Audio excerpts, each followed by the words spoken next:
కాలంలో ప్రయాణ సదుపాయాలు అంతంత మాత్రమే కదా, మీ పత్తి ప్రయాణం ఎలా సాగింది? ఆ రోజుల్లో నేను అన్నట్టు 1947లో మేము మా ఊరు కుప్పం నుండి బయలుదేరాం. కుప్పం నుండి బయలుదేరి బెంగళూరు చేరాం. బెంగళూరులో ఆ ట్రైన్లో కూర్చోగానే ఆ కాలంలో కరెంట్ ఉండేది కాదు. కాబట్టి ఎంత ఇబ్బంది అయ్యేదో చెప్పడానికి వీలే లేదన్నమాట. కరెంట్ లేకపోవటం మూలాన ప్రతి స్టేషన్ దగ్గర ఆ స్టేషన్ మాస్టరు ఒక చిన్న లాంతర్ పుచ్చుకొని పెనుగొండ అంటూ బయలుదేరాడు.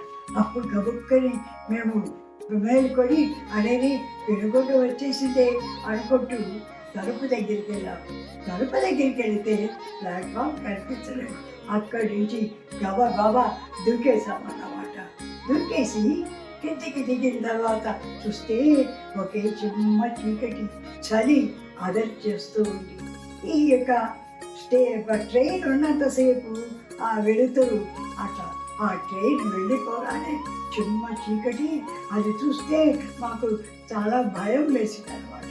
అంతేకాకుండా ఉండే బాధలని చాలదా అన్నట్టుగా సన్నగా వర్షం పడటం ప్రారంభించింది. ఏమి చేయాలో తోచలేదు. అప్పుడు పాపం స్టేషన్ మాస్టర్ గారు ఆ చిన్న లాంతర్ తీసుకొచ్చి రండి నా రూమ్లో ఉందరు నాగని మమ్మల్ని అందరినీ తీసుకెళ్ళి ఆ రూమ్లో కూర్చోబెట్టారు. ఆ రోజంతా మాది జాగరణే. పెనుకొండ బుక్కపట్నం ప్రజలకు స్వామి పైన అభిప్రాయం, మీరు వెళ్ళినప్పుడు వాళ్ళు ఎలా మిమ్మల్ని రిసీవ్ చేసుకున్నారు, ఈ విషయాలు చెప్తారా? మేము పెనుకొండలో దిగంగానే ఆ యొక్క బస్ స్టాండ్కి వెళ్ళాము. వెళితే ఎంత గలీజ్గా ఉందో చెప్పడానికి సాధ్యం లేదు. మనుషులు కూడా చాలా మొరటుగా ఉన్నారు అన్నమాట. ఇంకా మనుషులు మమ్మల్ని చూసి ఒకటే గొడవగా గట్టిగా అరుస్తున్నారు.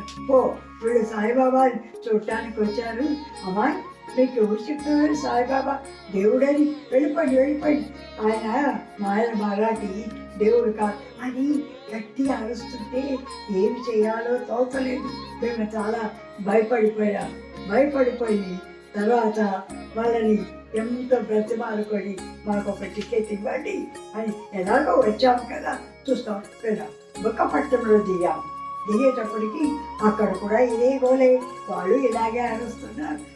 బుక్కపట్నం చూసి ఇదే పుట్టపర్తి అనుకోవడం. అలాగా మీరు ఎద్దుల బండిలో 4 మైళ్ళ దూరం వెళ్ళారు. ఆ ఎద్దుల బండి చూస్తే ఒక 4 కర్రలు తప్పితే ఇంకేమీ లేదు. కానీ ఎలాగా కష్టపడి కూర్చున్నాం. ఒకటే ఇసుక. ఆ ఎద్దులు అడుగు పెట్టినప్పుడల్లా ముందుకెళ్తే సామాన్లన్నీ ముందుకెళ్ళిపోతున్నాయి. ఈ సామాన్లన్నీ వాటేసుకొని కూర్చున్నాం. ఎనికి పడిపోతున్నా. అలా నిజంగా ఎంత కష్టమనిపించిందో ఇంకా చెప్పడానికి సాధ్యమే. అట్లే కష్టపడుతూ బాధపడుతూ కొంత దూరం నడిచి వెళుతూ నానా అవస్థలు పడుతూ చిత్రావతి చేయడం. పర్వాలేదు వచ్చేసాము. చిత్రావతి దాటిపోతేనే మీకు మందిరం వస్తుందన్న.